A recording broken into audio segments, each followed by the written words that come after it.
तुझे चिंता करने की जरूरत नहीं है। तुम्हारी मम्मी ने शंकर भगवान को अपना पिता माना है।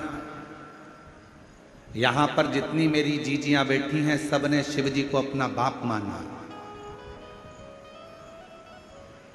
जब नाना ही अपना शंकर है तो फिर टेंशन लेने की जरूरत नहीं है, सब में सफलता मिलेगी। आप क्यों चिंता करना?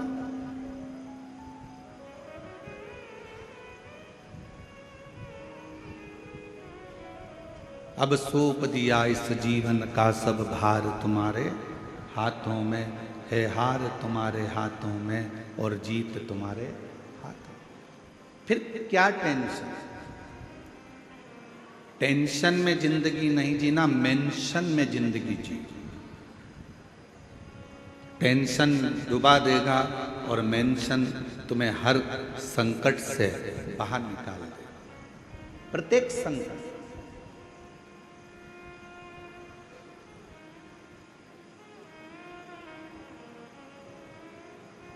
और अंत समय प्रभु आना पड़ेगा, वचन दिया तो निभाना पड़ेगा। आए ना आए प्रभु कुटुंब कबीरा, अंत समय प्रभु आना पड़ेगा, वचन दिया तो निभाना पड़ेगा। अंत समय प्रभु आना पड़ेगा, वचन दिया तो निभाना पड़ेगा। अब एक बात आपसे पूछें, आपके यहाँ भी ब्राह्मण देवता विराजते होंगे, आपके यहाँ भी ब्राह्मण देवता पूजन कराने आते होंगे, संकल्प छुड़ाते होंगे। संकल्प में सबसे ज्यादा जरूरी क्या है? चावल ज्यादा जरूरी है, दक्षिणा ज्यादा जरूरी है, फूल ज्यादा जरूरी है कि पानी ज्यादा जरूरी है? संकल्प छोड़ने में सबसे ज्यादा जरूरी है जल। चावल नहीं होगा तो भी चलेगा, फूल नहीं होगा तो भी चलेगा, दक्षिणा नहीं होगी तो भी चलेगा। आप जब स्नान करने के लिए किसी पवित्र नदी में जाती हो, कोई पवित्र नदी में पहुंचती हो, गंगा, यमुना, सरयू, सरस्वती, नर्मदा आदि, कावेरी आदि नदियों में जाती हो, वहां तुम्हारे पास कुछ नहीं होता तो पानी हाथ में लेकर संकल्प छोड़ दो। तुम्हारे पास में अगर चावल नहीं है, फूल नहीं है, बेलपत्र नहीं है, दक्षिणा नहीं है, कुछ भी नहीं है, तो भी अगर हाथ में जल है तो तुम्हारा संकल्प अर्थात वो छूट रहा है, ये निश्चित है। और तुम रोज एक लोटा जल लेकर शंकर जी के मंदिर में जब विश्वास का संकल्प लेकर जाती हो तो शंकर जी उस संकल्प को पूर्ण जरूर करते हैं, शिव उस संकल्प को पूरा जरूर करते हैं। एक विश्वास का संकल्प अपने भीतर। एक पत्र है, अच्छा है।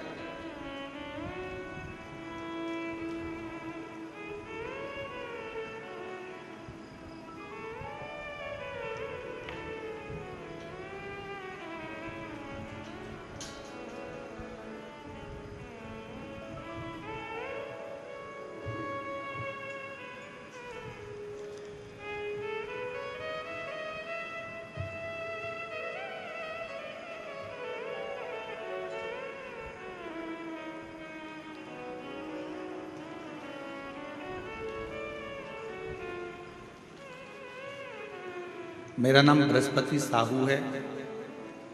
मैं छाछी कसडोल जिला बालोदा बाजार से आई हूँ। कहीं बैठी हों तो हाथ हिला सकती हैं, और कहीं बैठी हों आप ही हैं, आ जाओ, एक बेलपत्र ले जाना, आ जाइए। मेरा नाम बृहस्पति साहू है। मैं छाछी कसडोल जिला बालोदा बाजार से आई हूँ। मेरा मोबाइल नंबर ये है। एक लोटे जल का मैं क्या वर्णन करूं गुरुदेव। मेरे पति का नाम बाल मुकुंद है, वो सेल्समैन में काम करते हैं। हम अपने परिवार सहित वहाँ रहते थे और 25 जुलाई 2016 शाम को 4 बजे मीटिंग में जा रहा हूँ बोलकर हम लोगों को छोड़कर कहीं चले गए। मेरा पुत्र 10 साल का था, पुत्री 7 साल की थी। फोन लगाने पर फोन बंद आता था। हम लोग पुलिस के पास जाकर रिपोर्ट दर्ज करवाए, उसके बाद भी कुछ पता नहीं चला।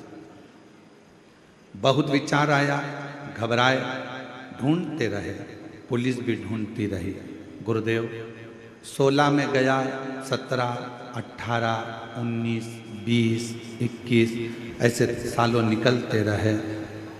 6 साल बीत गए, 2021 लग गया, पति नहीं आया। लोग कहते थे चला गया, कोई कहता है ही नहीं। बड़ी दशा खराब हुई।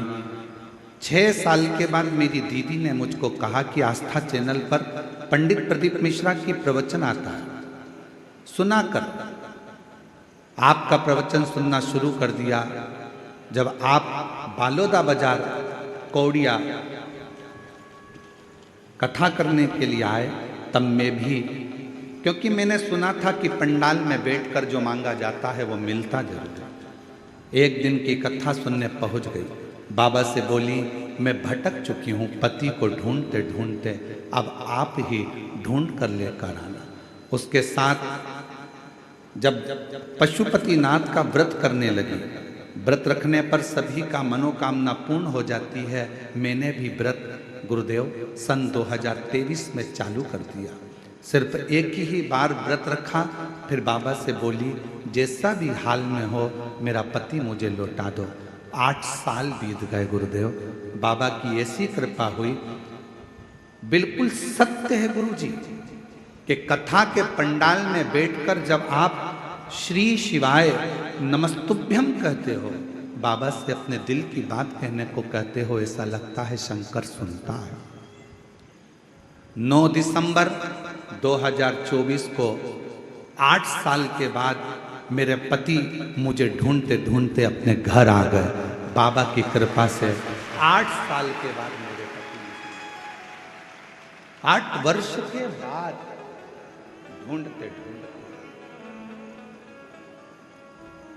पूछा गया कि तुम कहाँ चले गए थे। कहा किसी ने मेरी भ्रमति कर मुझे सुध नहीं था। 8 साल तक उसकी सुध चली। कहा कैसे? और तेरी कृपा का क्या है भरोसा, कब किस पर हो जाए जरा सी हम पर कर दो, जरा सी हम पर कर दो। 9 दिसंबर 2024 को सोमवार का दिन था गुरुदेव, सोमवार का दिन था। बाबा से बस मैंने इतना ही रो रो कर कहा, बाबा वो सीहोर वाला महाराज कहता है कि जो मांगोगे वो मिलेगा, तो क्या मुझे तू खाली रख देगा? तू तो मेरा बाप है ना, क्या अपने दामाद को नहीं ढूंढ सकता? और सोमवार के दिन मेरे बाबा ने कृपा कर कर मेरे पति को मेरे पास भेज। शिव ओघड़ी है, आप उसको एक विश्वास के साथ, एक भरोसे के साथ, दृढ़ता के साथ यदि ढूंढते हो तो वो क्यों ना। दुनिया वाले आज शिव महापुराण को नहीं समझ रहे। दुनिया के लोगों को तो केवल प्रदीप मिश्रा ने ये बोल दिया, प्रदीप मिश्रा ने वो बोल दिया, अपशब्द कह दिए, ताना दे दिया, ये कह दिया, वो कह दिया। जब तक जगत गुरु शंकराचार्य जी पृथ्वी पर थे उनको भी किसी ने नहीं जाना। शंकर के भक्त को पहचानने के लिए ना जाने कितने जन्म लेना पड़ेंगे, तब जाकर शिव भक्त को पहचान।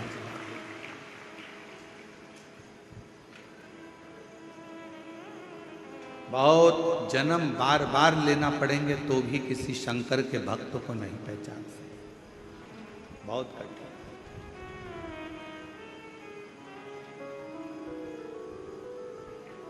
लाखों में शिव भक्त आते हैं,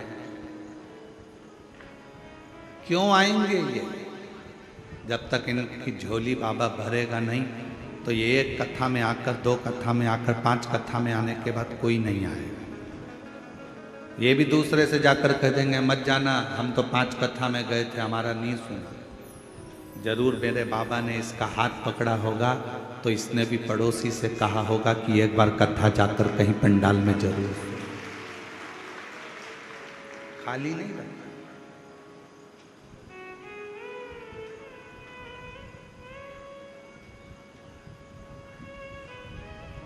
जो जैसी भावना लाया वो वैसा ही फल पाया। जो जैसी भावना लाया वो वैसा ही भंडार काशी वाले ने कर दिया माला।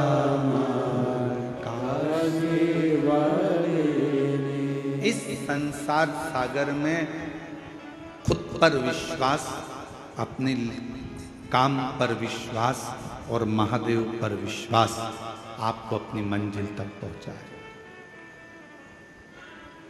उस बहन से पूछो जिसका पति 8 साल पहले चला गया, ढूंढ ढूंढ कर थक गई हो, पुलिस में कंप्लेंट कर दी हो, पुलिस भी ढूंढ रही हो, मिलता ही। फिर आखिरी में उसने एक ही चीज करी कि अपने शंकर पर विश्वास कर। फिर आखिरी में एक ही बात रह गई कि अब कोई नहीं आया तो वो आए।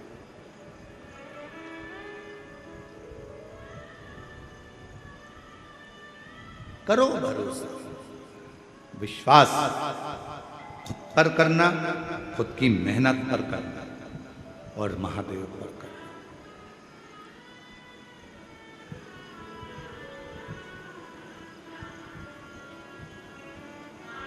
रिश्तेदार कह दें कि हम पर क्या तुम्हारे को भरोसा नहीं है, हम पर क्या विश्वास नहीं है, हम पर क्या भरोसा नहीं, विश्वास नहीं, कह देना। हमें सब पर है, पर दृढ़ विश्वास तो मैं अपने आप पर करता हूं, अपने मेहनत पर करता हूं और अपने महादेव पर करता हूं।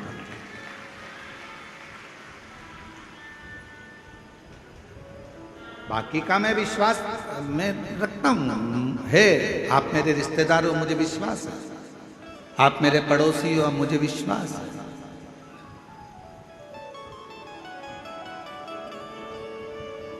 पर मेरा भरोसा तो मेरा देव अधिदेव महादेव। अभी गुरु पूर्णिमा आ रही है, सब लोग गुरुजी बनाएंगे, कोई कहीं का गुरुजी बनाएंगे, कोई कहीं का गुरुजी बनाएंगे, सब गुरुजी बनाएंगे। पर शिव पुराण कहती है कि 50 बार विचार करना तब किसी को गुरु बनाना। 1000 बार सोचना तब किसी को गुरु बना।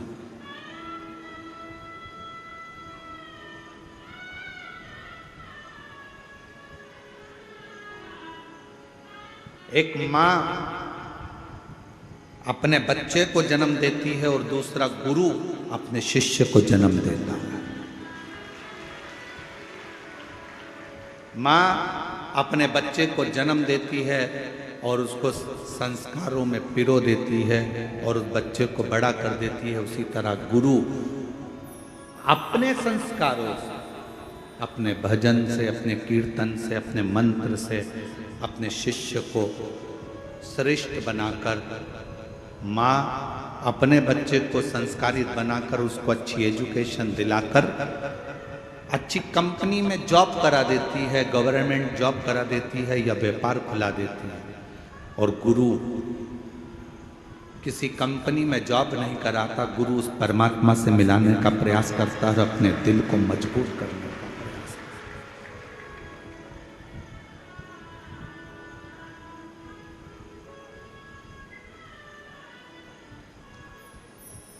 ढूंढो। कभी ऐसा गुरु मत ढूंढना जिंदगी में जो दूसरों की बुराइयों में लगा हो। कभी ऐसा गुरु मत ढूंढना जिंदगी में जो दिन भर निंदा में लगा हो। कभी ऐसा गुरु जीवन में मत ढूंढना कि जो लोगों के लिए अपशब्द कहता हो। कभी ऐसा गुरु मत ढूंढना जो जिंदगी भर बस श्राप देता हो, बद्दुआ देता हो, अपशब्द कहता हो।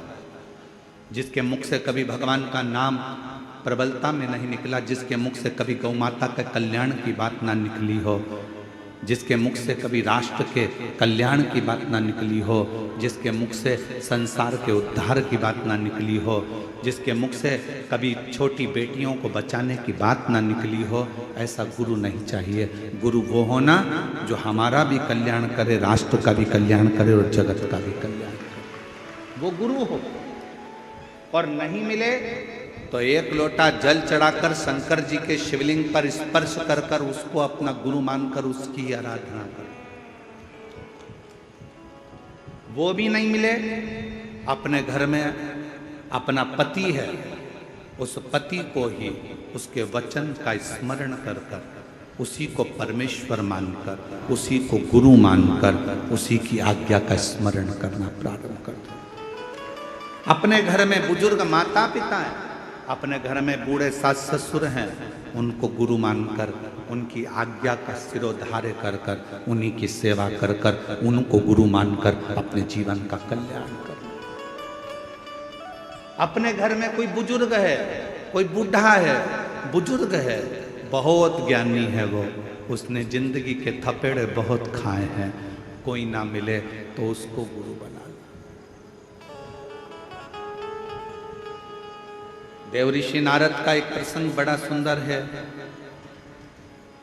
देवऋषि नारद जैसे ही भगवान विष्णु के दरवाजे पर पहुंचे तो भगवान विष्णु ने देखा देवऋषि नारद आए हैं, सिंहासन पर बैठ गए। देवऋषि नारद जब चले गए तो भगवान नारायण ने लक्ष्मी जी से कहा, जहां पर नारद बैठा था वहां गाय के गोबर से लीप दो। गाय का गोबर लाओ, लीपो। लक्ष्मी जी ने पूछा, देवऋषि नारद आकर बैठे थे कुर्सी के ऊपर, सिंहासन के ऊपर, और आप कह रहे हो कि उसको लीप दो, उसको लीप दो।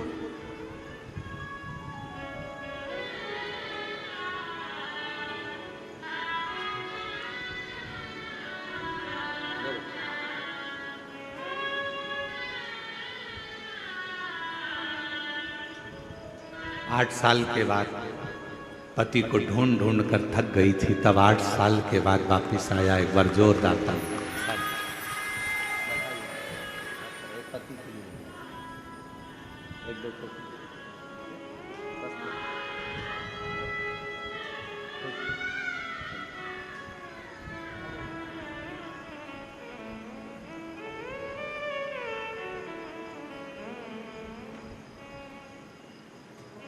शिव कथा कर, भगवान शंकर का चरित्र कर, शिव पुराण कर,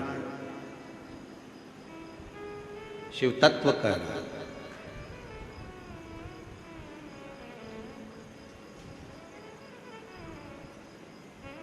देवऋषि नारद जिस सिंहासन पर बैठे थे वहां गोबर से लिपा रहे हैं भगवान नारायण। लक्ष्मी जी ने पूछा क्यों? कहा ये नुगरा है, इसने गुरु मंत्र नहीं लिया, गुरु मनाया नहीं है इसने जिंदगी में। नारद जी ने सुन लिया और भगवान विष्णु के पास आकर बोले कि मेरे जाने के बाद आपने गोबर से लीपा, क्योंकि मेरा गुरु दीक्षा नहीं हुआ है, मेरा गुरु मंत्र नहीं है। क्या करूं मैं, किसको गुरु बनाऊं? भगवान विष्णु ने कहा क्यों, कोई गुरु नहीं मिलता? नारद जी कहते हैं मैं तो सर्वश्रेष्ठ गुरु हूं, मुझे किसी गुरु की जरूरत कहां। भगवान मुस्कुराकर बोले नारद, संसार में आए हो, भले देवता हो, पर गुरु का होना जरूरी है। किसको गुरु बनाओ? भगवान नारायण ने कहा जो तुझे पृथ्वी पर समुद्र के तट पर पहला व्यक्ति मिले बस उसी को गुरु बना लेना। नारद जी भ्रमण करते करते समुद्र के तट पर गए। एक मछुआरा मछली पकड़ने के लिए जा रहा था। नारद जी को सबसे पहले वही मछुआरा दिखा। मछली पकड़ने वाले। नारद जी ने मन में सोचा कि बताओ कि इसको गुरु बनाऊंगा मैं, ये मछली पकड़ने वाला। नारद जी ने मन में सोचा मैं इसको गुरु नहीं बनाऊंगा। नारद जी फिर भगवान विष्णु के पास में गए। प्रभु वहां तो गुरु के रूप में एक मछली पकड़ने वाला मिला। नारद जी से भगवान ने कहा कोई भी मिला हो पर गुरु तो बनाओ। नारद जी ने जाकर मछली पकड़ने वाले मछुआरे के हाथ जोड़कर कहा कि मैं तुमको गुरु बनाना चाहता हूं। मछुआरे ने कहा फालतू बात मत कर, कोने में बैठ जा, मछली पकड़ने जाना है, मुझे देरी हो रही है। चुप। नारद जी चुप होकर बैठ गए। मछुआरा फिर आया। नारद जी ने कहा कि मुझे मंत्र दे दो। चुप। नारद जी चुप बैठ गए। नारद जी ने सोचा मंत्र एक ही मिला है, इसके मुंह से केवल चुप। तो नारद जी भी उसी मंत्र का स्मरण करते करते भगवान विष्णु के पास जाकर कहे प्रभु गुरु भी मिला तो ऐसा गुरु मिला जिसने मंत्र तक नहीं दिया, केवल कह दिया चुप, इसके सिवाय कोई मंत्र नहीं देता। ऐसा गुरु किस काम का। भगवान विष्णु को क्रोध आ गया। नारायण ने कहा नारद तुमने मेरे पास आकर अपने गुरु की निंदा करी है, मैं तुम्हें श्राप देता हूं, 84 लाख योनियां तुम्हें काटना पड़ेगी। 84 लाख योनियों के चक्कर काटना पड़ेंगे तुमको। नारद जी तो हाथ जोड़कर खड़े हो गए, क्षमा कर दो प्रभु, मुझसे गलती हो। अब तो मुझे 84 लाख योनियां काटना पड़ेंगी, अब करूं क्या।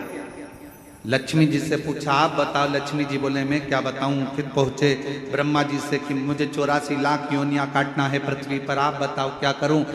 ब्रह्मा जी कुछ नहीं बोले। तब शंकर जी के पास गए। नारद जी क्या बात है। नारद जी ने कहा 84 लाख योनियां काटना है, भगवान का श्राप लगा है।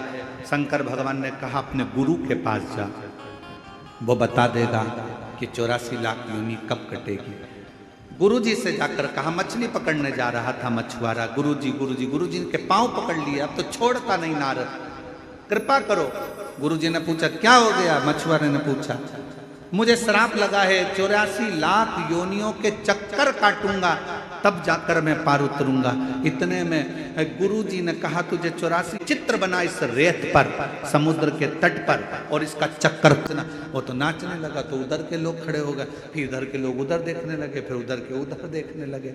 जरा विचार करो, अपनी इंद्रियां, ये नेत्र, ये जिह्वा, ये श्रवण, ये मन, अपनी इंद्रियां अपने संयम में नहीं हो पा रही तो हम परमात्मा को कैसे देख पाएंगे।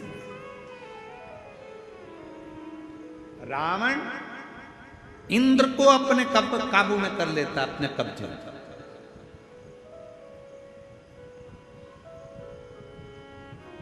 रावण इंद्र को अपने संयम में कर लेता है, रावण देवताओं को अपने कब्जे में कर लेता है, रावण सबको अपने अधीन कर लेता है। पर लंका का राजा रावण अपनी इंद्रियों को अधीन नहीं कर पाया।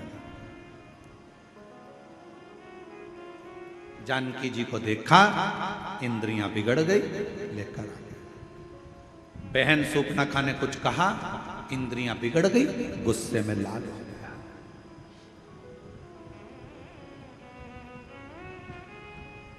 इन इंद्रियों को साधना कितना कठिन है। अरे आज के जमाने में अच्छे अच्छे महात्मा, संत, महाराज, बड़े बड़े जितने भी हैं, इंद्रियों को साधना सबसे कठिन काम है कि ये अपनी इंद्रियों को भी साधे। और इंद्रियों को साधने का सबसे सुंदर अगर कोई तरीका है, आज कलयुग में, कलिकाल में अगर इंद्रियों को साधने का सबसे सुंदर तरीका है, रावण भी उस तरीके को जान चुका था। रावण ने विचार कर लिया था, मैंने इंद्र को अपने कब्जे में कर लिया, मैंने इंद्र को अपने संयम में कर लिया, मैंने देवताओं को अपने अधीन कर लिया। रावण समझ चुका था सबको मैंने अपने अधीन कर लिया, पर मेरी इंद्रियां मेरे अधीन नहीं हो रही है। तब रावण ने विचार करा कि इंद्रियों को अधीन करने के लिए क्या करना पड़ेगा, तो मन में सोचा शंकर भगवान के शिवलिंग पर एक लोटा जल चढ़ाना पड़ेगा, शंकर भगवान के शिवलिंग को अपनी लंका में लाना पड़ेगा, शंकर भगवान के शिवलिंग को लंका में लाकर पूजन करना पड़ेगी, शंकर भगवान के शिवलिंग के पास रोज जाना पड़ेगा।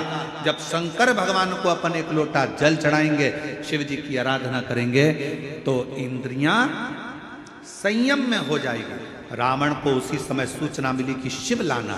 रावण चले गए कैलाश, शंकर भगवान से शिवलिंग मांगा, लेकर चल दिए। शंकर जी ने सोचा इंद्र काबू में हो गया, चलेगा, देवता इसके काबू में हो गए, चलेगा, पर इसकी इंद्रियां मुझे काबू में नहीं करना है। तो शंकर भगवान का शिवलिंग लाते लाते रावण संध्या करने के लिए रुका और भगवान शंकर का शिवलिंग जमीन पर रख दिया गया। फिर वो उठा नहीं, बाबा वैद्यनाथ के रूप में विराजमान। आज बाबा धाम के रूप में, बाबा वैद्यनाथ जी के रूप में विराजमान।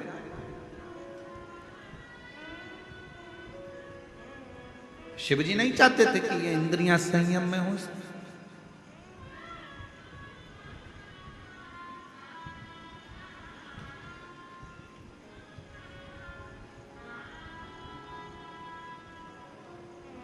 महाराज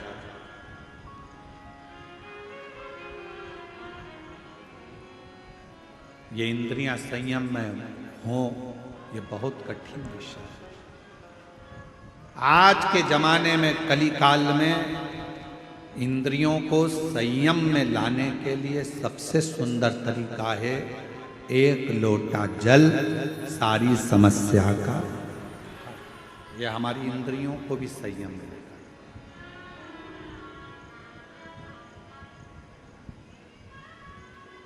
यह हमारी इंद्रियों को संयमित कर लेता।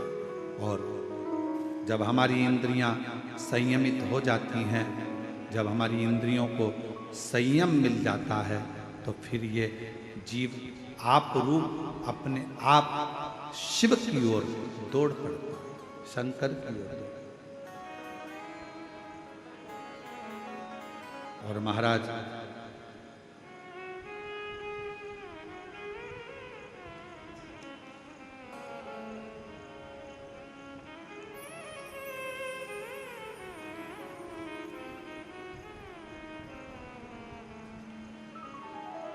इन इंद्रियों का संयमित होना यह निश्चित करता है कि हम शिव के कितने करीब हैं।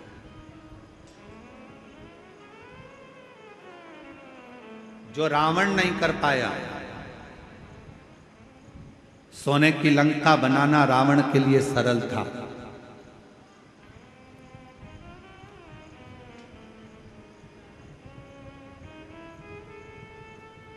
परिवार को बसाना रावण के लिए सरल था। कुटुंब कबीले में रहना रावण के लिए सरल था। मां जानकी का हरण करना रावण के लिए सरल था। सामने राम जी थे, उनसे युद्ध करना रावण के लिए सरल था। पर रावण के लिए सबसे कठिन काम एक था, शंकर भगवान के शिवलिंग की आराधना अपनी इंद्रियों को संयमित कर करना। ये रावण के लिए कठिन विषय है। और मेरी जीजियों, मेरे जीजाओं, मेरी बेटियों, मेरे बेटाओं, मेरी माताओं, मेरे बुजुर्ग माता पिता तुल्य, मेरे भाई बंधु जितने भी यहाँ बैठे हैं, आपसे निवेदन करूंगा, आप अगर रोज शंकर जी के मंदिर में एक लोटा जल चढ़ाने जा रहे हो, समझ लेना कि आपने रावण को तो एक कोने में रख दिया, आपने अपनी इंद्रियों को शिव में लगाकर रखा है, शंकर की आराधना में। आप लंकापति रावण को एक और रख दिए।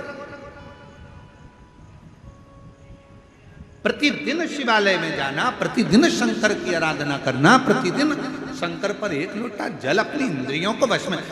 घर के लोग कह रहे हैं, अरे आज तो तुम्हारे पास में आज टाइम नहीं है, मत जाना, आज मंदिर मत जाना, मंदिर मत जाना। फिर भी लोटा भर के जल भरी, इतनी देर में सारा घर का काम हो, उतनी देर में बाजू में पहुंच गई, जल चढ़ा के वापिस आ गई।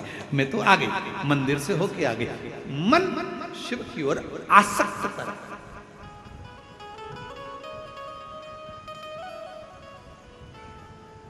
एगो बहन आई हैं,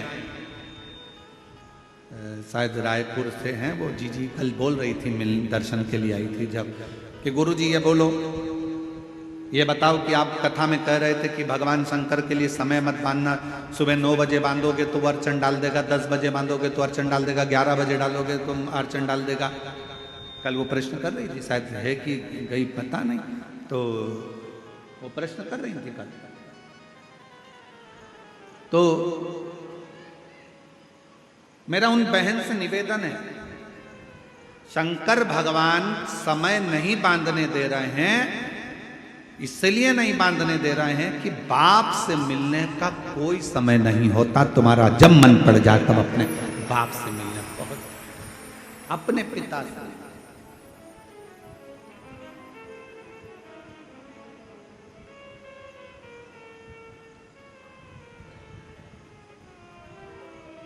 जब तुम्हारा दिल करे, जब तुम्हारा चित्त करे। फूलों की कलियों में, काशी की गलियों में, फूलों की कलियों में, काशी की गलियों में, तेरे बिना कुछ जीना, तेरे बिना भी क्या जीना, ओ बाबा रे, तेरे बिना भी क्या जीना, ओ शंभु रे, तेरे बिना भी क्या जीना। फूलों की कलियों में, काशी की गलियों में, फूलों की गलियों में, काशी की गलियों में, तेरे बिना कुछ कहना, तेरे बिना भी क्या जीना, ओ तेरे बिना भी क्या जीना, ओ बाबा रे, तेरे बिना भी क्या जीना, ओ शंभु रे, तेरे बिना क्या जीना। उसके बिना सब सूना लगे, सब सूना। कोई मीडिया वाले पूछ रहे थे किसी बहन से, हमने तो किसी ने भेजा तो ललित जी के मोबाइल पर सीहोर पहुंचा होगा तो देखा, किसी मीडिया वाले ने यहीं छत्तीसगढ़ में ये निकुंभ की कथा में एक बहन जी से पूछा, बताओ आपको यहाँ आकर कैसा लग रहा है, कहाँ से आई है? उसने कहा मैं वहां से आई हूं, इतनी दूर से। मीडिया वाला बोला हाँ, कैसा लग रहा है? उसने कहा अपने बाप के घर में बेटी को हमेशा अच्छा ही लगता है। कथा में पूछा जाता है, सोशल मीडिया, यूट्यूबर पूछते हैं आपको कैसा लग रहा है यहाँ आकर, माताएं जवाब देती है अपने बाप का घर है, पिता का घर है। शिव महापुराण की कथा नहीं है, ये मेरे पिताजी से मिलने का एक स्थान है जहां पर बेटी अपने बाप से कहने के लिए आती है। फिर एक ट्रेगल साइकिल चलाने वाले, किसी के पाँव में तकलीफ थी, कोई ट्रेगल साइकिल चलाने वाले कोई भाई से पूछा, उसका भी यूट्यूब पे डला हो, उससे पूछा तुम अपनी साइकिल से आए इतनी दूर? हाँ। कितना किलोमीटर दूर? कहा 35 किलोमीटर दूर साइकिल चला कर आना। हाँ, किसके लिए? तो वो ट्रेगल साइकिल वाले ने कहा देव अधिदेव महादेव के लिए, मन में था इसलिए, मन में था, पहुंच। और देखो ये लाखों की जो भक्ति दिख रही है, लाखों शिव भक्त यहाँ आए हैं, ये आप लोगों की भक्ति ही आपको लाई। अब आप इतनी सारी संख्या में यहाँ पहुँचे हो तो मेरे शंकर भगवान तुम तो यहाँ पहुँच जाते हो। तुम्हारे कथा में आने से आधे से ज़्यादा टेंशन शंकर जी को हो जाता है कि अभी आके बैठ गई है, आ गया है तो इसको देना तो पड़ेगा। देखो भाई, शादी में अगर आए हो तो फिर तुम जिसके घर आए हो तो उसको मिठाई का डब्बा या साड़ी या कपड़ा तो देना ही पड़ता है। उसी तरह जो शिव महापुराण की कथा में जाकर बैठ जाता है, शंकर भगवान को उसको देना तो पड़ता ही है।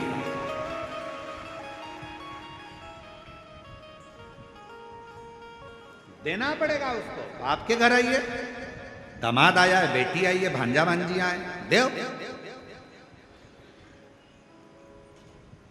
और खाली न जाता कोई दर से तुम्हारे, खाली न जाता कोई दर से तुम्हारे, मेरी खड़ी हूँ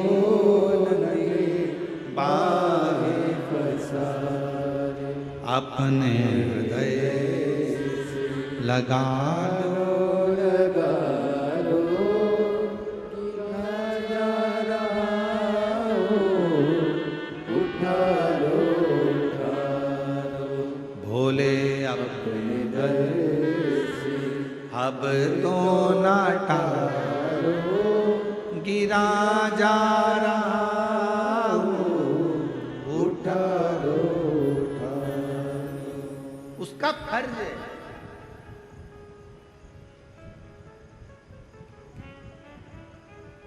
इतना एक संत ने कहा, हमने किसी के मुख से सुना,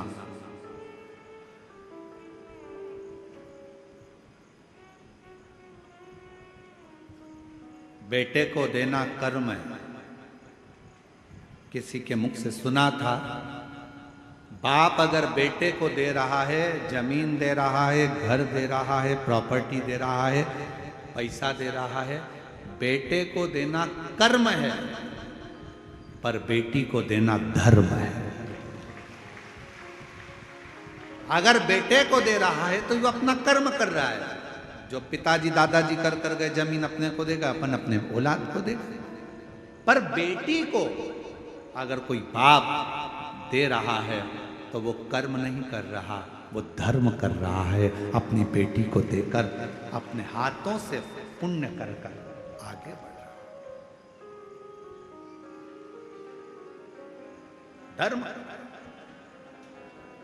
इसलिए शायद मेरे भोले बाबा भी यही क्रम करते हैं। इतनी सारी मेरी जीजियां आती हैं ना, बेटियां, तो उनको देकर धर्म उत्पन्न कर लेते हैं। ये देना मेरा धर्म है। आया है, खाली ना चले जाए, इसकी झोली भरना, इसको खुशियां देना, इसको प्रदान करना, आया है।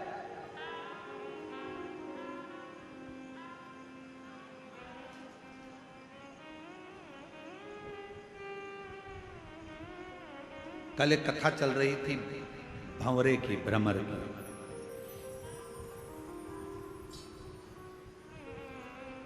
शिवजी ने पार्वती जी से पूछा था कि बचपन में मैंने तुम्हारे पास में मधुमक्खी भेजी थी, भंवरा भेजा था।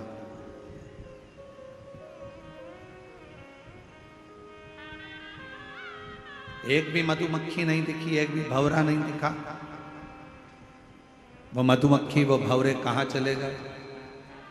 पार्वती जी मुस्कुराती रहीं और शिव जी की ओर देखकर कहती रहीं कि प्रभु, जितनी मधुमक्खी आती थी मेरी तप साधना में, जब मैं शंकर भगवान के पार्थिव शिवलिंग का पूजन कर रही थी, और मधुमक्खी जितनी आती थी, जितने भंवरे आते थे, वो मुझे पास में आकर गुंजायमान होते थे, मेरे आसपास में घूमा करते थे। पार्वती जी कहती हैं, मैंने उन सबको अपने में समाहित कर लिया, सबको अपने में समाहित।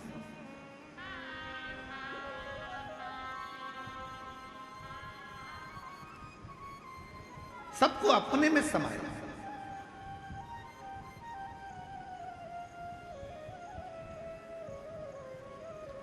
और कलयुग का सबसे बड़ा एक फल है, जितने शिव भक्त शिव महापुराण की कथा सुन रहे हो, जितने आस्था चैनल पर सुने, फेसबुक यूट्यूब पर सुने, मोबाइल पर सुने, चाहे कथा के पंडाल में सुन रहे हो, चाहे आस्था चैनल पर सुन रहे हो, सुन लेना, कलयुग का सबसे बड़ा एक फल है जो ना सतयुग में था, ना त्रेता में था, ना द्वापर में था। वो फल कलयुग को मिला।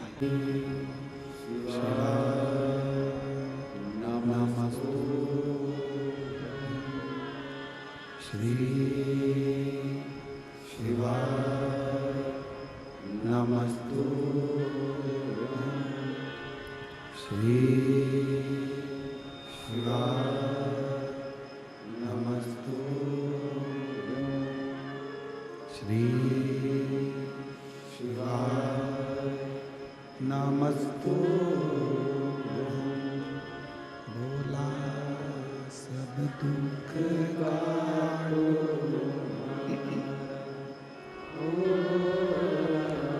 सब दुख काटो, शिव शंकर जप तेरी माला, भोले बाबा जप तेरी माला, भोला सब दुख काटो, ओ भोला सब दुख काटो, वेश मंगल मंगलकारी, वेश मंगल मंगलकारी, शमशान वासी हमारा, शमशान वासी हमारा, ओ भोला सब दुख काटो, ओ भोला सब दुख काटो।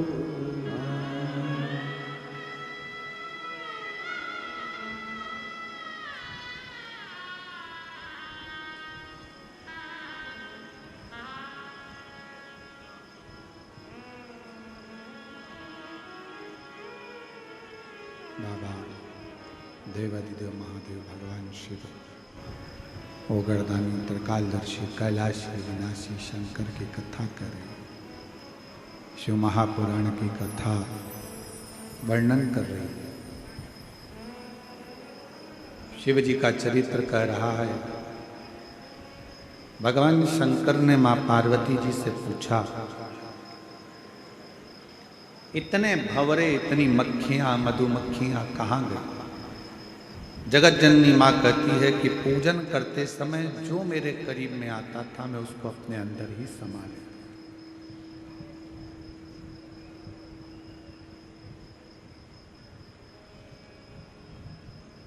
कितना सुंदर कहा है कि पूजन करने जब बैठो, आराधना करने बैठो, पूजन करने बैठो, साधना करने बैठो, भजन करने बैठो, आसपास में कोई क्या बोल रहा है, क्या कर रहा है, क्या कह रहा है, उससे मतलब नहीं। आप अपनी साधना में मन लगाओ।